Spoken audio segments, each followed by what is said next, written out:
The valley of স্টোরিজে আপনাদের স্বাগতম।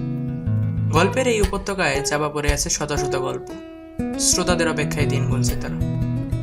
আজ যে গল্পটা আমরা শোনাবো সেটির নাম 7 মাস পর। গল্পটির লেখক কাতেব আহমেদ। তাহলে চলুন আর দেরি না করে শুনে আসি আমাদের আজকের গল্প 7 মাস পর।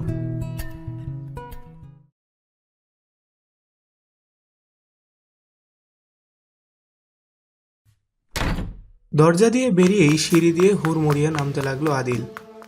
আজকে যে করেই হোক 6:45 ভিতর চৌরাস্তায় তাকে পৌঁছাতে হবে। গতকাল তার বাসা থেকে বের হতে দেরি হয়ে গিয়েছিল। তার কারণ অবশ্যই আদিল নিজে না। আদিল যথাসময়ে বেরোতে যাচ্ছিল, কিন্তু তার মা তাকে বেরোতে দিল না। মায়ের ওই এক কথা, তুই এত সকাল সকাল স্কুলে গিয়ে কি করবি? আদিল বিভিন্ন কথা বললেও তার মাকে সে সন্তুষ্ট করতে পারেনি, তাই তার বেরোতে দেরি হয়ে যায়। কিন্তু আজকে আদিল খুবই সতর্কতার সাথে তার মাকে বিভিন্ন কথা বলে চলে এসেছে। এর কারণ অবশ্য আদিলের চতুরতা। সে কালকে ফিরে এসেই মাকে বলেছে, মা, তোমার জন্য আজকে স্কুলে যেতে দেরি হলো, পেছনে বসতে হলো, আরো কত কি। তাই আজকে বেরোতে কোনো সমস্যাই হলো না। রাস্তায় পা দিয়েই উল্কার বেগে হাঁটতে লাগলো আদিল। সে এইমাত্র হাত ঘড়িতে দেখেছে 6:45 বাজতে আর মাত্র 3 মিনিট বাকি। কিন্তু চৌরাস্তায় পৌঁছতে কম করে হলেও 5 মিনিট সময় লাগবেই। চৌরাস্তায় পৌঁছে আদিল বুঝলো সে আজকেও লেট। মনটা দমে গেল তার। রাস্তার উপর পড়ে থাকা একটা ছোট্ট নুড়ি পাথরে সজোরে লাথি মারল আদিল। নিজের উপর তার প্রচণ্ড রাগ হতে লাগলো। পকেটে হাত ঢুকিয়ে আরেকটা নুড়িতে আদিল লাথি মারতে যাবে, এমন সময় সে দেখল রাস্তার শেষ মাথা থেকে কুয়াশা ছিঁড়ে বেরিয়ে আসছে একটি অবয়ব। দৃষ্টিসীমার ভেতর আসতেই আদিলের রাগ, ভোরের শিশিরের উপর সূর্যালোক পড়লে সেগুলি যেমন গলে ঘাসের গায়ে লেপ্টে যায়, তেমনইভাবে গলে গেল। আদিল দেখল কুয়াশা ছিঁড়ে বেরিয়ে আসছে নীল কামিজ, সাদা সালোয়ার পরা একটি কিশোরী। তার গায়ের উপর আকাশি রঙের একটা উলের সোয়েটার। আদিলের ভেতর দিয়ে একটি উষ্ণ স্রোত বয়ে যাচ্ছে। পকেটের ভেতর থাকা তার হাত দুটো একটু একটু করে ঘেমে উঠছে, কান দুটো গরম হয়ে উঠছে ক্রমাগত। মেয়েটা এক পা করে এগুচ্ছে। হাঁটার জন্য মেয়েটির সামনের চুলগুলো মৃদু দুলছে।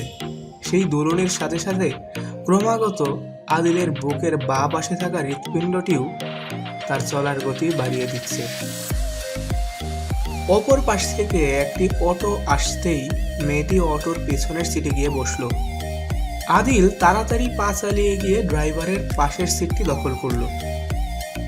অটোটা ছাড়তেই আদিল নানা বাহানায় অটোর মিরর ভিউ গ্লাসে চোখ রাখতে লাগলো, কিন্তু তা কিছুতেই সম্ভব হচ্ছে না। আজকে যে করেই হোক তাকে দেখতেই হবে। না, আজকে আর সম্ভব না। মেয়েটি তার ঘন কালো চুলের অর্ধেক সামনে দিয়ে রেখেছে। এই সুন্দর চুলের জন্যই আদিল আজও মেয়েটির নেমপ্লেটের উপর থাকা নামটি দেখতে পারেনি। বাসায় ফিরতে ফিরতে আদিল ভাবতে লাগলো, আজকে নাম দেখতে পারেনি তো কি হয়েছে। গত পরশু মেয়েটির হাতে থাকা গাইড দেখে সে যেমন বুঝতে পেরেছে মেয়েটি একই ক্লাসে পড়ে, তেমনি নেমপ্লেটের নামটিও সে নিশ্চয়ই দেখতে পারবে। তা সে আজ হোক বা কাল। বাসার দরজায় শব্দ করতেই আদিলের ছোট ভাই দরজা খুলে দিল। ভিতরে ঢুকতেই আদিল দেখলো তার ছোট ভাই হাসি হাসি মুখ করে দাঁড়িয়ে আছে। কিরে, কি হয়েছে?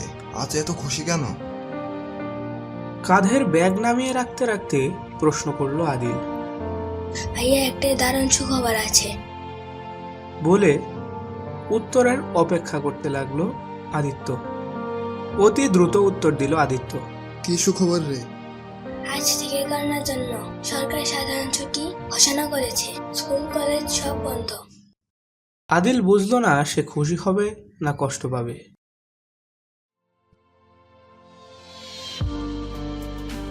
7 মাস পর আজ কিছুদিন হলো স্কুল খুলেছে।